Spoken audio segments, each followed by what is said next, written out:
නෑදෑයෝ කියලා කියන්නේ මෙලෝ සම්මජ්ජාතිය තේරුම් ගන්න බැරි ජාතියක්. උන් තුච්චයි, ඊර්ෂ්‍යයි, කුහකයි, කුපාඩි, කඩප්පුලි, කුයිලයි අවලම්බක. ජීවිතේ එකේ කාලවලදී මොකක් හරි බඩ කඩතුවක් කියලා අපිට ජීවිතේ එපා කරන එක තමයි උන්ගේ තියෙන එකම සතුට. උඹ මොකද මෙතන? කොහෙද මේ සුදු වෙනකන් මල ගෙදරට යනවද? මම මේ විභාග කරනවා ඒ ලෙවල්. මොකද බං ඔච්චර ඉගෙන රස්සාවක් හොයාගනින් කොකියක් හරි හම්බ කරන්න. මට බණ දේශනා කරන්නේ තොපි රස්සාවල් හොයාගනින්. වර 100ගේ යාචිගේ බූට්ලෙට කෙලපරාගෙන දපන වැටලින මගවරක මාර්කස්ත මල පෙරේත කුණු ඇත්ත. අර උඩහ ගෙදර කෙල්ලට අන්නේ ඒ 9යි. එහෙමද? ඒ 9යි. පොල් රොටි කෑවේ කෙල්ල 3 වේලම. තොපිලට ඒ කෙල්ලගේ පොල් රොටියයි ඒ 9යි මල් ගවුමයි අටසායයි මතකයි. තොපිලට මං ගත්තේ ඒ 9 මතක නෑනේ. මොකද කරන්නේ බයෝද මැත්ස්ද? එහෙනම් මං ආර්ට්ස් කරන්නේ. ඒ කිව්වේ කලාව නොදකින් කලාව කළා කාටද බං හරි ගියේ. අපෝ උඹලා අපිට හරියනකම බලන් ඉන්නේ විස්ක්‍රීන්‍ය පොල් මුඩුකු අන්තර්මෝස මන්දමානසික වතමොටේ නෑයෝ ටිකනේ. දැන් ඔහොම විභාග ලියලා උඹලා පාස් වෙයිද? දන්නේ නැහැ ඉතින්. දැනගත්තත් තොපිලට කියනවද තොපිලා හූලලා පැරිලා මැරෙයි. දැන් උඹලට ඕවා කරලා කැම්පස් යන පුළුවන්ද බං? අර උඩහ ගෙදර කියලා නයි අයි. උඩහ ගෙදර කෙල්ලට කැම්පස් කෙසේ වෙතත් ළඟ තිබ්බ බබාලට පැම්පස් නම් ගන්න වෙයි. මොකද ඒක නටින් 18 වන්නන් ටික තොපිලා දාන්නේ. දැන්ද කොහෙද කැම්පස් එක? යුනිවර්සිටි එක මේ ලන්ඩන්ද? ඒ වගේ කුරු හරවනා හිටපන්. ළමයෝ. අපෝ මේ මල හොන්තුව මොකද්ද මෙතන කරන්නේ? නැන්දේ. නැන්ද කොහෙද මේ? මම ආපොඩි වැඩකට උඹ මොකද මෙතන? මේ මෙතන හැපත අපේ කැම්පස් එක. අපේ කැම්පස් කියන ඔබ කැම්පස් උත් තේරුණාද? ඔව් නැන්ද සිලෙක්ට් වුණා. උඹලා විභාගෙදී කොපි ගහන්නේ. කොපි ගැහුවා ආච්චිගේ හක්ක. උඹලා ගෙවලට පුළුවන් ද බං උඹලට උඹ වියදම් කරන්න? අනේ බන් නැන්දි මොන අන්තර්භූත බගී බර්ගස්ටයක්ද බං උඹ කියන්නේ? වියදම් කරන්න නොකරන එක අපේ අම්මයි තාත්තයි බලාගනින්. උඹ හිටහන්කො බඩ වෙන්නේ නැතුව. අන්න සුමේදගේ පුතා ගියා රට ඉගෙන ගන්න. කවුද අපේ අර සුමේද අයියගේ පුතාද? තොපිලට ඉතින් මොකේක් හරි හිච්චි බේසමේ කුඩ දාගෙන රට ගියාම හරි ලොකුව. මෙතන අපි වචන කෝෂයේ ශබ්ද කෝෂයේ අතින් අරන් ඩිග්‍රී පිට ඩිග්‍රී ගහුවා තොපිලට ඒව මෙලෝ වැඩක් නෑ. ඔව් ඉතින් රට යන්න තිබ්බනම් හොඳයි. තොපි ඉතින් සල්ලි කීයක් හරි දුන්නා නා. තොපි දෙයි ඉතින් අපිට සල්ලිම. ඔය ඩිග්‍රී එකල ජොබ් එකක් හම්බ වෙයිද? නෑ මං ඩිග්‍රී අරගෙන ගෝල් පේස් එක එක දිගට කඩලා විකුණන්න හිතන් ඉන්නේ ජර්මන් සපෝට් මහයිලුක් පල්ලා මැටි බිසව. නොදකින්මු. නැන්දේ. එන්න නගින්න වාහනේට. මං ගිහින් දාන්න.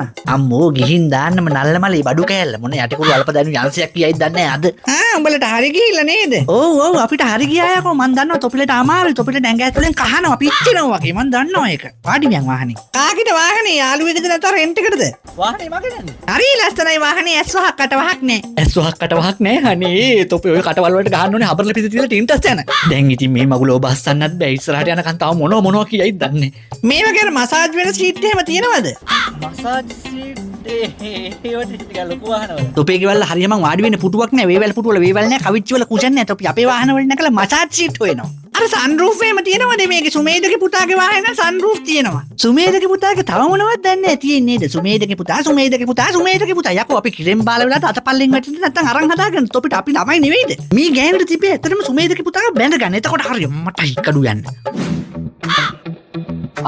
නැන්දයි මාමයි දෙන්නම ඇවිල්ලා. ඔය ඔජායේ ආච්චිගේ පිජාමේ කිව්වලු. මොකෝ මේ තකහනිය? අපි මේ සුමේද පුතාලා ගෙදර යනකම් මං ආවේ. ඒක මිස නැත්තම් තොපියයි අපේ ගෙවල් වල. යන් ගෙට. නෑ පරක්කු වෙනවා හැමෝම සුමේද පුතාලා ගෙදරට යන්න. තොපිලට එන්න බැරි නම් තොපි ඔහම හිටපන්.